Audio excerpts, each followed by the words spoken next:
யோசேப்போடு கூட இருந்தார். ஆகையினாலே யோசேப்பின் மேல் கர்த்தர் தன்னுடைய கிருபையை விளங்க பண்ணினார். ஆகையினால் யோசேப்பு கிடைத்த மேன்மை என்ன?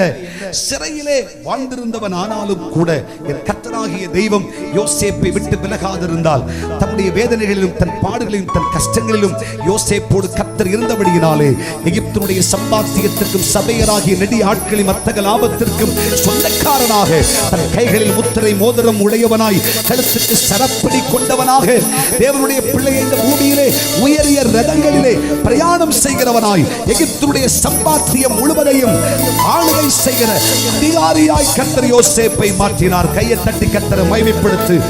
கிருபை சபையின் மேல் கர்த்தர் விளங்க பண்ணுவார். அப்பொழுது சபையே, உன் கழுத்திற்கு சரப்பணியும் உன் கைகளுக்கு முத்திரை மோதிரமும் உண்டாகும்.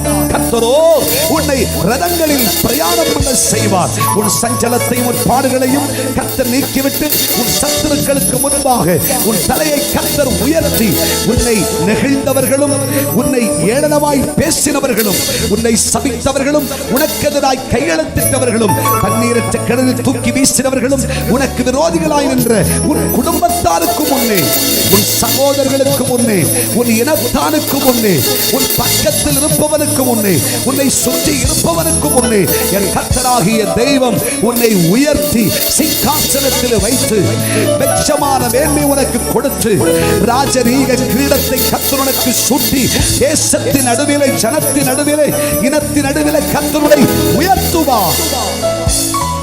கர்த்தர் என்னோடு இருப்பாராக.